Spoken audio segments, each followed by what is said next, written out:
I broke through the carbonate, that's how I got free. Drop it back off because there's no stopping me. Postmodern player, sample-tastic, flows ekphrastic. I get drastic, hey, watch the plastic. Yo, I name check and leave you drastic. Welcome to the McGuffin, episode 234. I'm Spencer. I'm Greg. Today, in honor of the release of Jack the Giant Slayer, we're going to be discussing fairy tale movies. And, you know, we're using sort of a loose concept of fairy tale movies. Anything, I guess you would say there's a... kind of a fantasy element definitely helps. But also sort of a moral. Yeah, moral. Sometimes there's the idea of like a child learning a lesson or a child being revealed to something. Yes. If we just pick stuff based on fairy tales, it would basically be the best Disney animated movies. Because they're like the most legit crossovers. So. Yes, but we're not doing that. Nah, we wanted to spread it out a little bit more fun. And that fun begins with an awesome movie, which actually we just rewatched last fall. Awesome. And that is Labyrinth. Yes. You know, it's no surprise when we're talking fairy tales that, you know, you get a Jim Henson project, because he did the whole Jim Henson storyteller thing for years that was just fairy tale releases. And it's also interesting because, I mean, you think about Jim Henson, you obviously think, you know, The Muppets or Sesame Street or something like this. And this is I mean, obviously there are Muppets in it, but it's probably one of the least Muppeted projects that he has. The least with the Creature Shop, not counting like Farscape later. Yeah, it's very much about the people, which are obviously David Bowie and Jennifer Connelly. And so they're the sort of lead of it. I guess it's sort of more Sesame Street-ish in that way. Yeah, I can see what you're saying. But it's about a girl whose baby brother is kidnapped and taken to this foreign land. She wishes that he would just go away, and then he disappears. And then was it the Goblin King? Is that what he is? Yep, the Goblin King. Comes in and swoops in and takes him, and she's forced on a journey to get him back. Yeah, to rescue him back, because the Goblin King, I believe, is going to like make him his, or... And learns that she loves her baby brother after all. This is early Jennifer Connelly. Like, I want to say she was like in her teens when this movie actually came out. I feel like I think you're right. Okay, so it was 86 and she was born in 70, so she was 16. Wow, 15 probably when it was being filmed. Yeah, so she was a young one, but still so tasty. I mean, it's funny. I remember seeing this film as a kid, but I don't know at what point I actually realized it was Jennifer Connelly in it. Like, I think I wasn't aware of Jennifer Connelly until like Career Opportunities or For Inventing me, it was The Rocketeer. Or The Rocketeer. When I saw The Rocketeer, I was like, holy crap, that's the girl from Labyrinth. See, I think I enjoyed all those movies, and then it was like upon a further viewing of Labyrinth, I was like, oh my god, that's Jennifer Connelly there. So, I mean, I'd enjoyed Labyrinth as a kid. Yeah, I think we all knew it was Bowie, even if we didn't know Bowie at the time, because he was just so... I mean, well, he was already famous. Yeah. Like, I mean, this is Bowie, like... He's done stuff since then, totally. But this is like Bowie when he was like peak of his fame. Yeah, pretty much. Which is kind of funny that he would want to do this, but I mean, it's not to say this is a bad movie. But is it funny? It's one of his best roles. Definitely more interesting than The Man Who Fell to Earth. But we're saying that this dude has done very limited acting, so it was a grading on a curve. He was great as Tesla in Prestige. Yes, he was. But that was again. You know, I know. It's like a handful of roles we're talking about. Shut up. It's kind of amazing that. Of all the things, the only things that, I mean, I guess it's not surprising. They got nominated for Visual Effects Awards, and there was only the BAFTAs, and that's pretty much it. Not much else beyond that. Wow. I mean, I'm surprised that the Academy wasn't really into something like this.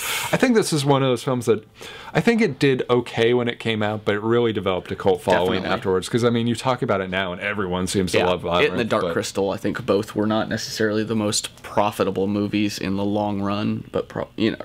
But they've developed a cult following. It was funny. I saw this. I was on vacation with some friends, and it was on cable one morning. I just sat down and was like, I'm just fucking watching this all the way through, and it holds up pretty well. Something that blew my mind, because I've seen that movie so many times, and like, you know, you think with like fairy tale Wizard of Oz type stories that something like this would have been more obvious to me, and I would have picked up on this before. Yes, that is obvious. Yes, thank you. Though I don't know what you're talking about. But the sources of all the characters in the film can be seen in Sarah's bedroom in the beginning of the movie. Check this out. Usual suspect shit there. Yeah, exactly. She's a stuffed animal that looks like Sir Didymus on the dresser, a doll that looks like Ludo on the shelves next to her door, along with the book Where the Wild Things Are, a fiery doll on the shelves next to her bed, bookends with the goblins reminiscent of Hoggle on her dresser, a figurine of Jareth on the right-hand side of her desk. And this is what's even crazier to me.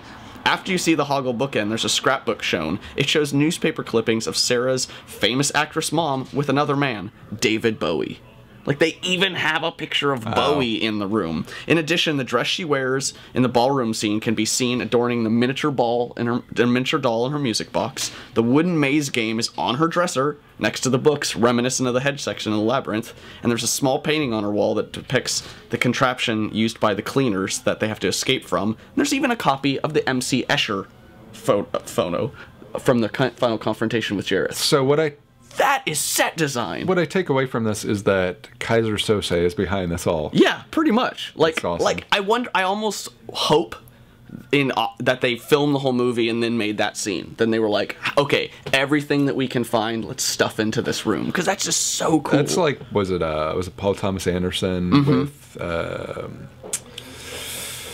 the frogs? Magnolia. Yeah, with all the number 8s or whatever. Oh yeah, the 2s and 8s. Yeah. God, everywhere. Yeah, just crazy. I love that kind of attention to detail, even if it's only for one scene.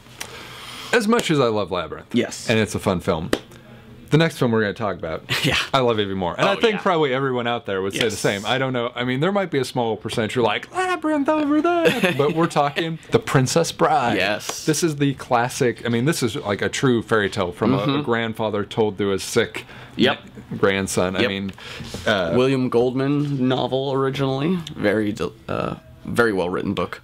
But it's about a man who journeys through like danger to rescue a princess and save her because he's true love and all that stuff. As you wish.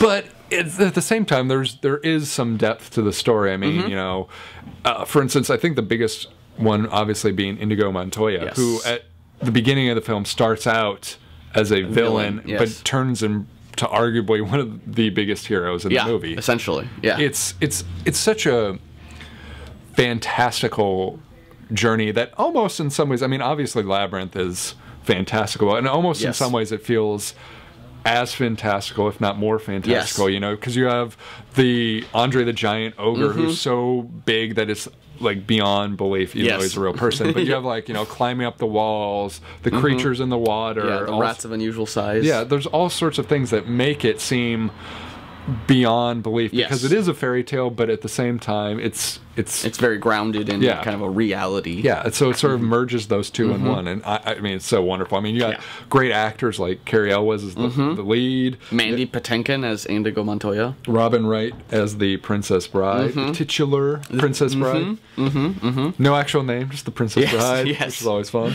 And it's so well done. Rob Reiner, who has done so many great films. This is right during the thick of his great films that, you know, it's hard to imagine. Carrie Elwes and Mandy Patinkin performed all of their own sword fighting for the whole sword fighting stunt. According to Rob Reiner, the only stunt performed by a stunt double was the crazy double flip when they're talking. When he does the crazy backflip. Right, sure. Like that's the only, everything else, all the sword fighting, they like actually learned to sword fight with both hands and learn a number of appropriate era-specific sword fighting techniques. It's also funny to think that Mandy Patinkin is now on Homeland, which blows my mind. I'm like, oh, Inigo Montoya? Yeah.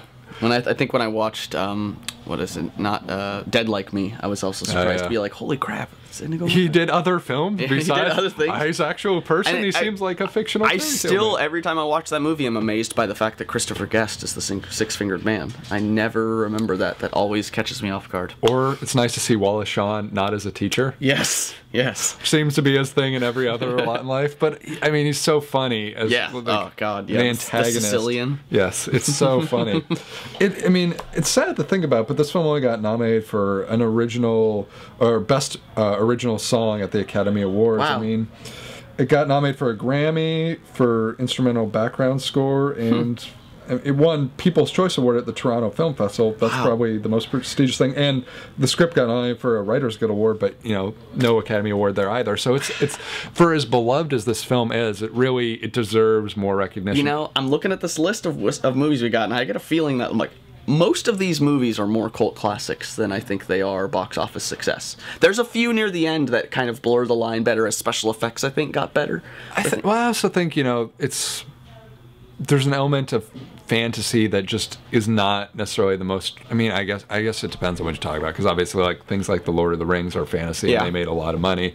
But I think fantasy might be a tougher sell to audiences because when you have settings settings are easier for people to turn their brain off and not think about it and be like, oh, I don't want to see a space movie. Like, who cares what the space movie's about? I don't want to see a space movie. I think there's just so many bad ones that, like, Thanks, Uwe Boll. Yeah, people get turned off on it, and so it takes, like, the special ones. It's true. That sort of stand out from that to make fortunes. But when people find those ones, they see them so many times. And I think this is one that sort of maybe not initially caught the world on fire, even though, I mean, it's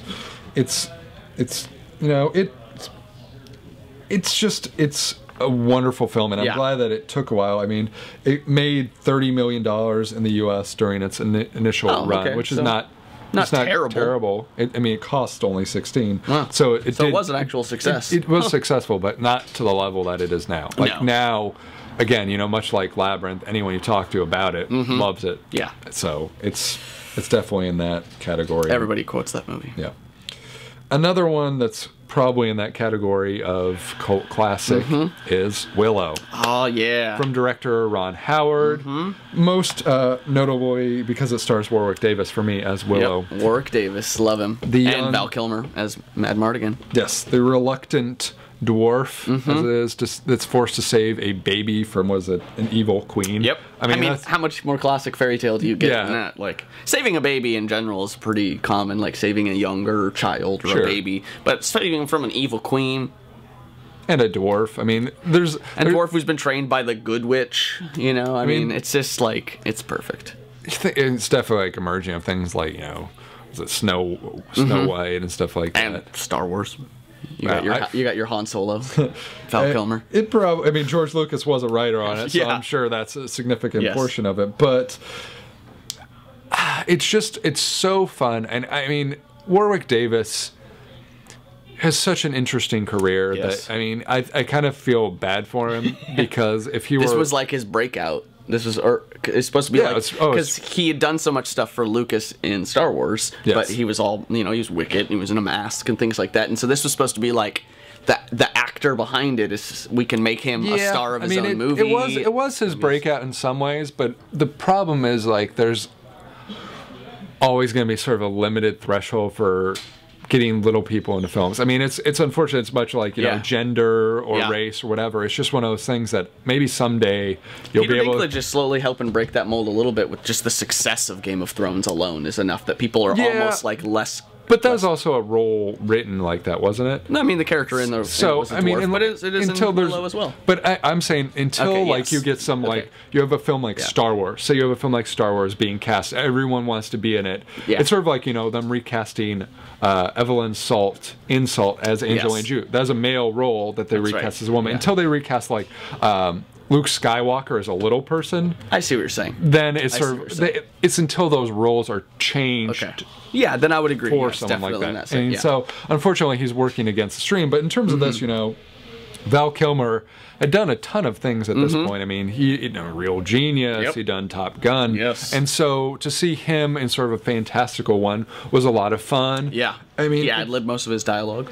I think, from what I remember at least, the special effects were pretty impressive, especially given the time that they were done. Yeah. And this was, Ron Howard sort of breaking out of that mold. I mean, he had done Splash before this, but he had not. I mean, this is definitely, by comparison, a massive increase in scale and production. Obviously, things like Backdraft and whatnot, Apollo 13 followed after. But again, this is much like sort of maybe a little bit to a smaller degree, but it's also a bigger scope than The Princess Bride. It wasn't a complete failure, but I mean, it cost $35 million. It made about 60 in America.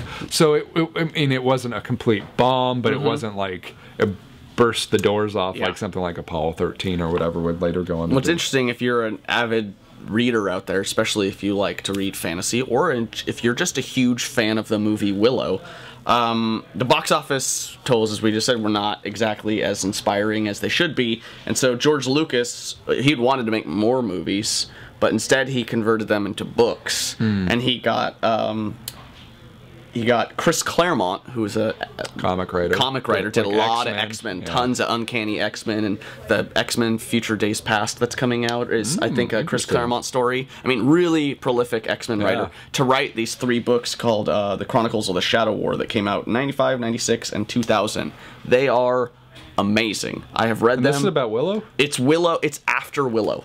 Is Willow in them? Yes, as is Mad Mardigan. Man, see, I'm almost like, I'm going to be the minority here, that I'm kind of more intrigued by the possibility of more Willow movies than I am Star Wars movies. I will just say, without giving anything away, that they basically he takes Willow and makes him into a serious badass. Like, this is like grizzled Willow post some bad things going on, and he like changes his name, but he's still got the brownies with him, and he's like a hardcore badass wizard. They're a phenomenal trilogy. Let me throw. And Elora Danon's like a teenager. Like, that's the time progression. So it's like 10, 15 years later. Okay, given that information, let me throw a few things at you. Okay. These might not be a surprise, but it was nominated for Best Visual Effects and Best Sound Effects Editing at the '89 Academy Awards. Which, as I said, I thought the visual effects held up pretty well, and they were pretty impressive for the time. So good on you guys for that. But you spoke about those stories being good. Yeah. The screenplay for this was nominated for worst screenplay at the Razzies, and Billy Barty was nominated for worst supporting actor. Ain't that some shit right there? I don't know. Conceptually, I like the idea of the Razzies. Yeah. Some films definitely deserve to be awarded because they're terrible. Yes. But more frequently than not, it seems like the Razzies are. I gotta look and see when the Razzies started, because I get a feeling like whenever we're looking at these older Razzies, they always just seem like. But I feel like I feel like this is like then 25 years from now we're gonna be like, Jack and Jill, that was a great one. I don't know how they could award Jack and Jill. No, we won't. We won't. Well, that's what I'm saying. Like, it seems like that must be what happens though, because they're like, this is the worst screenplay. I mean, either something. We need to start our own 2020 awards for the Razzies. Like, seriously, like, they got the Oscar ones already. Call them the strawberries. Yeah, I mean, Jesus Christ. Yeah. Moving right along, though, let's move to another one that is, again, in that niche of films that have a cult following but never really received commercial success, and that is Steven Spielberg's Hook. Which I loved. I've seen this movie so many times. This movie I grew up with. Yeah, I mean, this is a film. Never mind. I guess it did make a lot more money than I thought. It cost $70 million to make, which seems amazing, but it made $300 million. So well done. Yeah, well done. I think this movie gets panned a lot. I think is what were you thinking. I think, even though it was maybe a box office success, I think it was one of those things where people were like, "Oh yeah, this average movie did well." You know what I bet? I bet it is. I bet it's the cult of Spielberg at the time. He was so big that it was like everyone, you had to go see Spielberg's movie, and so everyone went and Robin Williams was pretty huge too, because this is is this after Aladdin? I'm trying to remember. No, this is before Aladdin. But I mean, Robin Williams is still definitely doing stuff. I'm just saying for the family-oriented 5 of him, and it's like, I feel like that's a lot of the flack that this movie gets in retrospect is people that are kind of over the Robin Williams character being Robin Williams and zany and wild, and I think some people... Really? I don't think he's really that zany and wild. I actually think this is much more... I think the bigger thing is that, they got the impression that this is going to be a Peter Pan movie, and it's definitely not your traditional Peter Pan movie. True. I mean, but it's based on a book and play called Peter and Wendy that actually did exist. Which, so it's not like it's not something they made up just to throw adults as Peter Pan. It's like established work. I mean, it is, but I don't think that's as mainstream as Peter Pan itself. Oh, no, definitely. And I think the notion of, like, a man trying to relearn what it was like to be a boy, sort of, and come in a land where they never grow up, which I mean, talk about fairy tale-ish type stuff.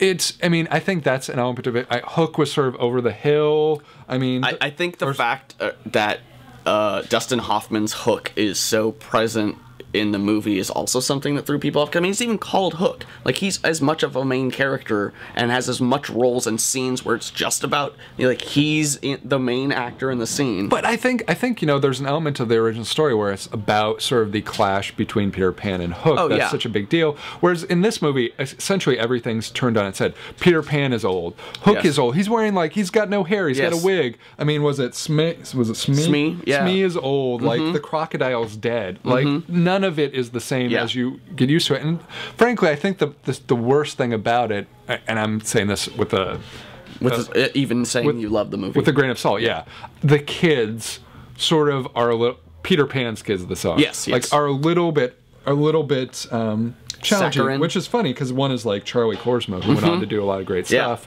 but like they're just a little bit, I don't know, whiny maybe. Like, and see, that's the funny thing is, original Peter Pan was much more about not only the kids but the love story between Peter Pan and Wendy, and this is much more about the clash between Peter Pan and Hook. Almost. Yeah, Wendy is not really a presence at all. I mean, if anything, it's more about like Tinkerbell playing up her role, sort of like her love of Peter. And Julia Roberts. Yeah, and again, that might be another reason this was just like star-studded cast. Yeah. I mean, I think it's unfortunate. I mean, I'm glad it made money. Rufio, come on, man. Yeah, Rufio's classic. Yeah, Rufio's classic. I mean, I'm glad to hear it made money, but you're right. I think it was one of those films that it might have made a ton of money, but it's that sort of bad taste that makes it have pushed people away instead of like pulling people in as a cult classic. It's also crazy to think that like Dame Maggie Smith was in this movie playing like a 92-year-old woman, and she was only like 57 at the time. So now as she's actually like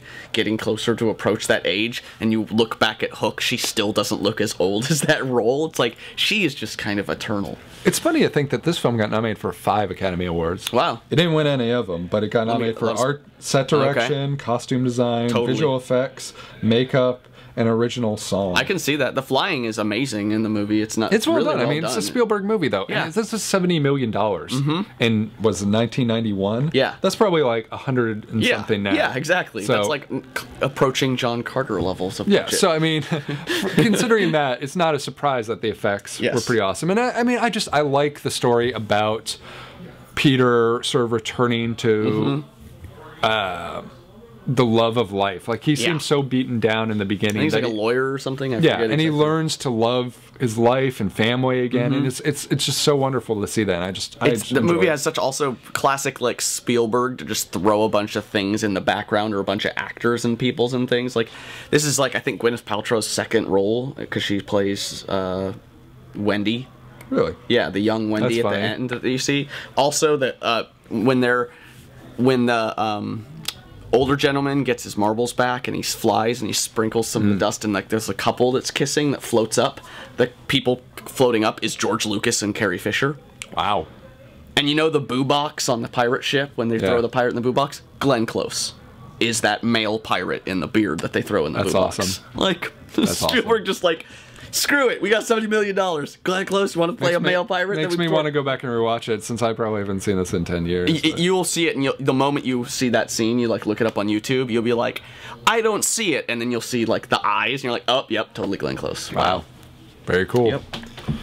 Moving right along, we're going to jump forward in the decade and go to one that I actually like quite a bit, and that is Tim Burton's Sleepy Hollow. Yes. This is the live action version of the Headless Horseman, the fairy tale Headless Horseman cartoon. Ichabod Crane.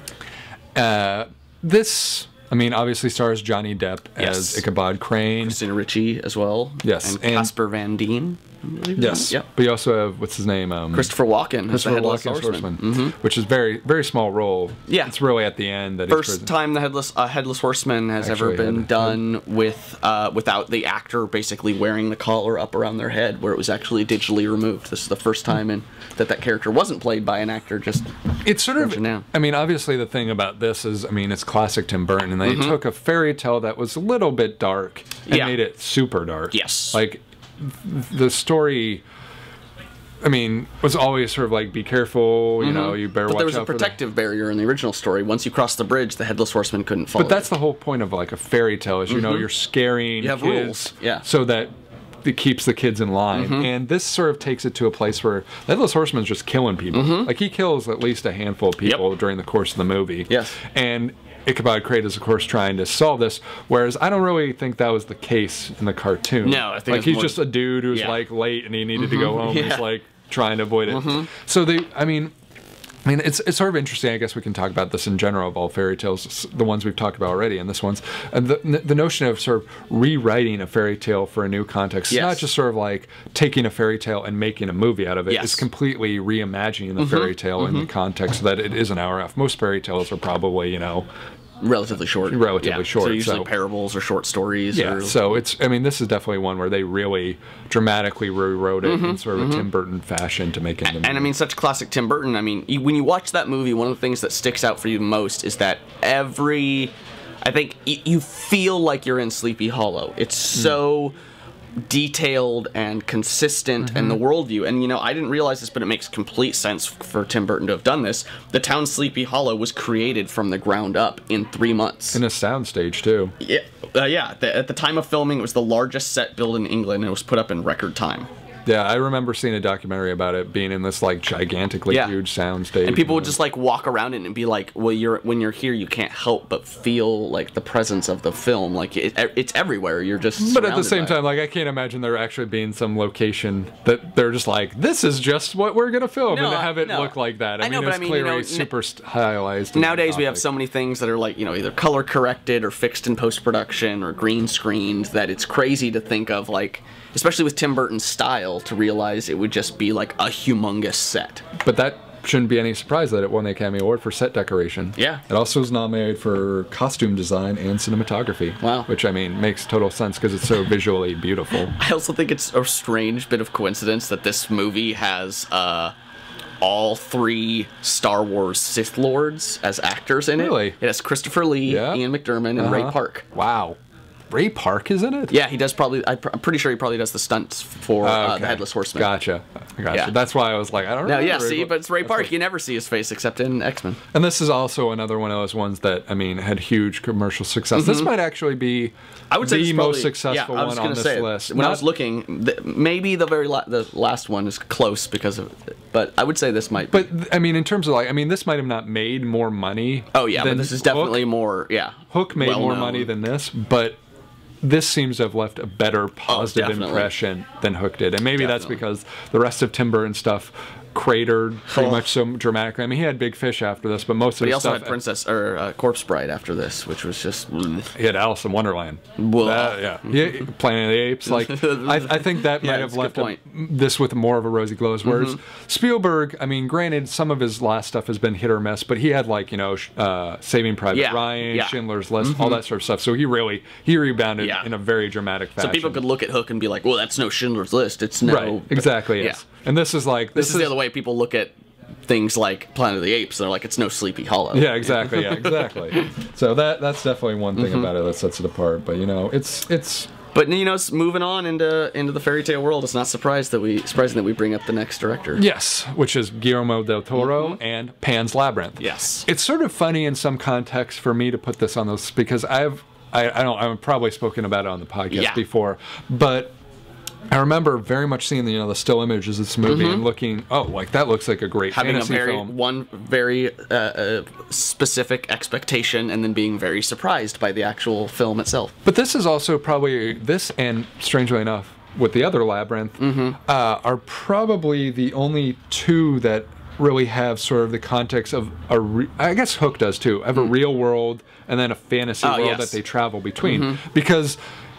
That was my main thing. Is I thought this was going to be all fantasy film, and there's a war story going on. Spanish Civil War, I believe. Huge portion of the movie that I had no idea was going in. So much so, in fact, that when it began, I actually thought I was in the wrong theater. I was like, what's this war movie? I remember starting to watch it and being like, okay, I'm not sure where this is going at all. It is very much a war film, and if you don't realize that going in, you might be really surprised by it. Yes. And that's not saying it's a bad thing, but it's something you should be cognizant Yes, of. I was told of that beforehand, and I think if I had not known, I might have been a lot less willing to jump into it. Yes.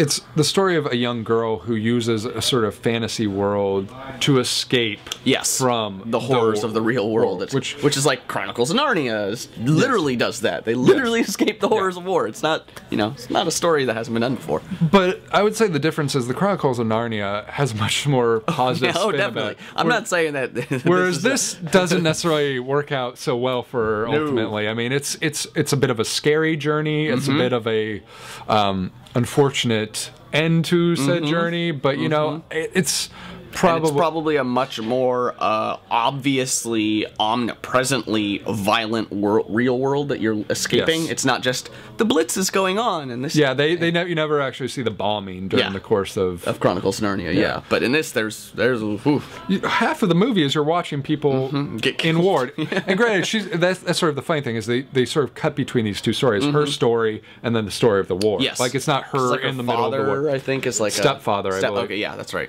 And that's part of the problem is that he's sort of and step parents, man, step parents and half siblings. That's just like classic fairy tale trope 101.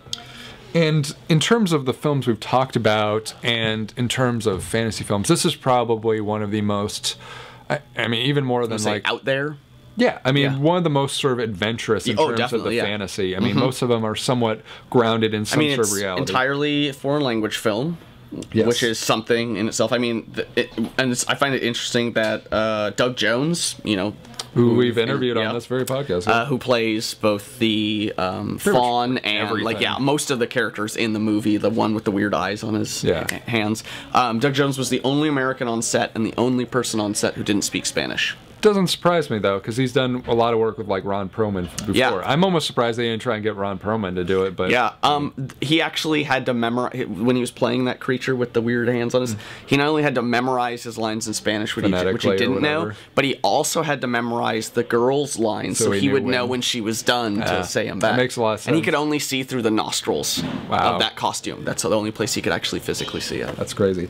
I mean, again, this is not a surprise. This film won best cinematography. Best art direction, best achievement in makeup. It was nominated for original screenplay. It was nominated for original score. It was nominated for best foreign film, but it didn't win actually. So that is a bit of a tragedy. But I mean, I also think it's interesting that Guillermo del Toro. I don't know. For all I know, this could be really common in films. I don't think it is. He wrote and translated the English subtitles himself. I think that's great for all of it because he's had so many problems with previous movies that were subtitled and not trusting the translators. Yeah, that's good. So he's like, I know what I want it to say. Let me translate it. And if anyone wants to write in why The Lives of Others was clearly the best foreign film of the year, I mean it's fine. I'm curious about that segment that's really adamantly behind that as opposed to this film wise. So I'd like to hear some maybe those are like the 30% of people who went into Pan's Labyrinth not knowing it having a violent war film involved. I mean, it's probably one of the most realistic films he's done. Yeah. I mean, which is funny to say about a fairy tale movie, that it's probably one of the most realistic movies he's done. You think about, like, I mean, I guess his earlier stuff, when he was doing stuff like The Devil's Backbone and stuff like that, it was... Mimic's pretty real. You don't know. Have you been down in the sewers of New York? You don't know. It could be. They talk about alligators. How do you know I was being sarcastic? Maybe I was being honest. Your face. It made $50 million though, so that's pretty good for the film. Yeah, it's so beautiful visually. Oh yeah, it's an amazing film.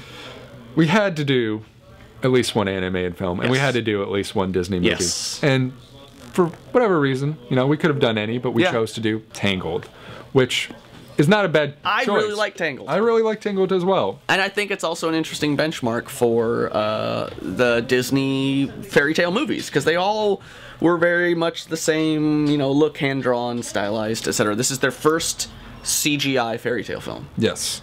And, I mean, you also got to note that it's not to the same degree as something like Shrek, but it's a reimagining of a classic fairy tale being Rapunzel. Yes, kind of. It's kind of more in the way where Hook has Hook in the title because Hook and Peter Pan are equal, and it's not all about Peter Pan. It's much more in that sense where it's much more about Rapunzel and Flint, I think is his name. Yes. Rather than Flynn Rider. Yeah. Rather than just about Rapunzel. Sure, but at the same time, I mean, it is Rapunzel, and she does Yes. have the long hair, and that's an element of the Yes. plot. And so it's taking a classic. Is it Grimm fairy? I don't even know. I think so. Yeah, I think it's Brothers Grimm. Who wrote this classic fairy tale, and they're taking that. I mean, this is not some sort of like story that's being Yes. reimagined. This is something that's 100 years old that they're taking and making it updated. Also, the first Disney princess film that got a PG rating rather than a G rating. Also, a fairy tale film with Ron Perlman in it. Yeah. He plays, was it Stabbington brother? Nice. So, it's definitely interesting because, it's the sort of imagining of Rapunzel if her wicked, was it stepmother or whatever, sort of was trying to keep her down, and she finds out, she gets out into the world, Yes. she enjoys the world, and Yes, power of her hair. The animation is really interesting for this movie because they did kind of the director, I forget.